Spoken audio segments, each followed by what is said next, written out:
Et bonjour à tous. Voilà, bah écoutez, regardez un petit peu le décor. Comme vous pouvez le voir, on se retrouve dans le port de Piriac. Et puis on va faire une petite visite. Je vais vous expliquer un petit peu ce qu'il en est au niveau des commodités, de l'accès, etc. Donc comme vous pouvez le voir, on est à marée haute. Et on va parler dans un premier temps, on va peut-être faire en deux parties. Et on va parler dans un premier temps de l'accès au port, quand même un petit peu plus compliqué que certains. Donc vous allez voir, on va parler en détail, je vais me retourner.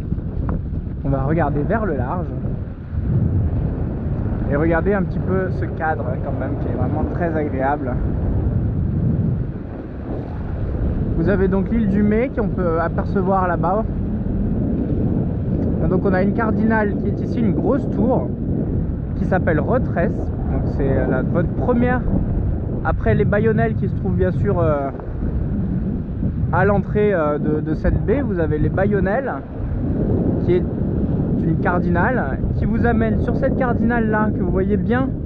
Alors vous faites pas avoir comme moi, comme j'ai fait à marée. Moi j'ai dû venir, il y avait moins d'eau.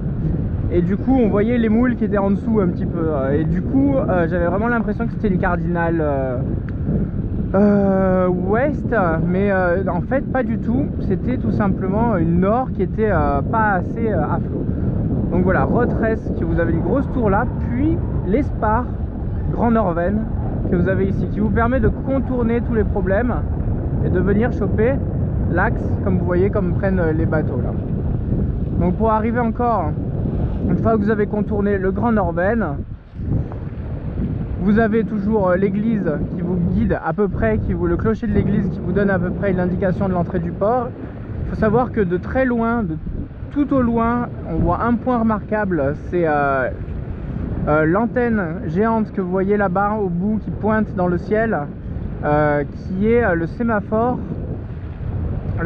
du coin quoi. Donc eux ils ont toutes leurs antennes, etc. et ça nous sert donc d'un amer très visible de très loin. C'est vraiment celui qu'on voit le mieux et qui vous permet déjà de vous rapprocher un petit peu, de retrouver ces cardinales là. Quand vous avez ces cardinales là, vous voyez que vous avez deux espars, bâbord, tribord, quand vous rentrez pour suivre le canal tout simplement.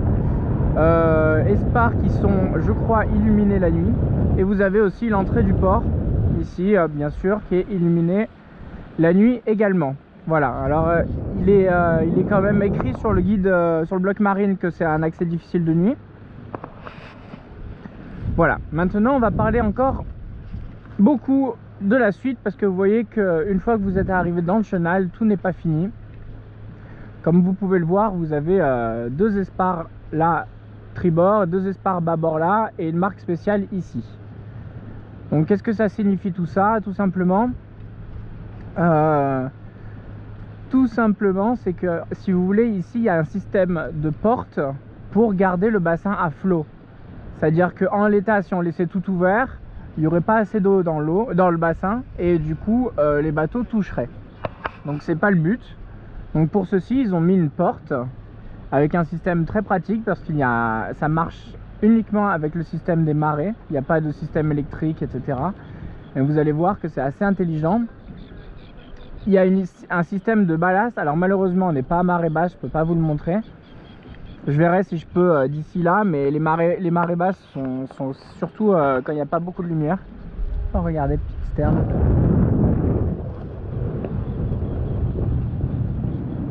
Ça, ces petits oiseaux là, je vous en ai déjà parlé, hein. Ces petits oiseaux là, c'est ceux qui font du pôle nord au pôle sud, hein. C'est l'oiseau qui migre le plus, qui parcourt le plus.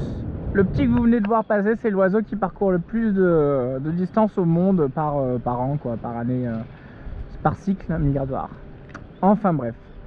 Donc du coup, comme vous pouvez le voir, une fois que le bassin est à flot, bien sûr, la porte s'ouvre. C'est une porte qui est entre les deux perches et qui du coup descend. Pourquoi? Parce qu'il y a deux ballasts sur les côtés et les ballasts montent avec l'eau de la marée qui arrive. Donc les ballasts qui sont immergés là, je suis un petit peu immergé, ils remontent, ce qui par effet inverse du coup va faire descendre la porte. Voilà. Par contre, quand la marée se retire, forcément les ballasts se reposent au fond et du coup font remonter la porte. Alors faire descendre la porte avec le poids de la marée, ça, enfin avec les ballasts, la poussée d'Archimède, ça, il n'y a aucun problème, j'y crois. Maintenant, pour faire remonter la porte, ou alors j'ai pas compris, peut-être que les ballasts font remonter la porte, mais non, parce que sinon la porte serait fermée. Donc c'est forcément un système inversé où quand les ballasts montent, la porte descend, et quand la porte descend, les ballasts, et quand la porte monte, les ballasts descendent. Sinon, sinon la porte serait fermée à marée haute. Donc du coup, je vérifie un petit peu parce qu'il y a Saori qui est juste là-bas. Juste au-dessus du panneau accostage interdit danger, vous pouvez admirer Saori qui trône. Là, ça devrait le faire. Donc, du coup, je continue. Donc tout simplement, il y a des heures, quoi. C'est la marée qui décide. Il faut savoir qu'il y a des histoires de, bien sûr, de coefficient de marée, d'heures de marée, mais il y a aussi des histoires de pression atmosphérique. Actuellement, on est dans un système, on est encore en fin de l'été, il y a beaucoup de...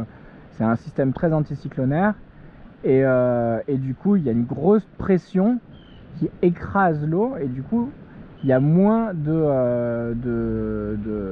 hauteur que prévu. Il y a moins d'eau de prévu quand il fait beau, alors que quand il fait moins beau, quand il fait moche, il faut savoir qu'il y a un petit peu plus d'eau. Voilà. Bah écoutez, c'est à peu près tout. Donc notez bien, une dernière chose très importante, il faut savoir que la sonde la plus haute dans le passage, elle est à plus 1,10 m. Donc quand vous faites vos calculs d'arrivée, vous prenez votre tirant d'eau plus votre marge de sécurité plus 1,10 m plus la pression atmosphérique qui peut jouer encore d'une vingtaine de centimètres si ce n'est plus. Donc du coup très important, vous calculez bien tout ça et il est bien important de justement arriver avec un maximum de sécurité. Comme vous pouvez le voir quand vous sortez, bon bien sûr quand vous rentrez aussi, il y a un petit panneau qui vous indique, déjà il y a des feux qui vous disent si la porte est fermée ou pas, et il y a un petit panneau qui vous indique, un panneau digital qui vous indique la hauteur de l'eau. Donc bon, ça peut être bien, mais bon, c'est bien de savoir avant d'arriver ou après. De toute façon, vous n'arrivez pas ici si vous n'avez pas assez d'eau, puisque les points les plus hauts se trouvent entre les perches à peu près, on avait vu lors de l'arrivée. Voilà. Bah écoutez, moi je pense qu'on va se rediriger un petit peu vers le port, vers la capitainerie, et puis je vais vous expliquer un petit peu plus en détail les commodités que peuvent offrir Piriac. Allez, à bientôt. Bye bye.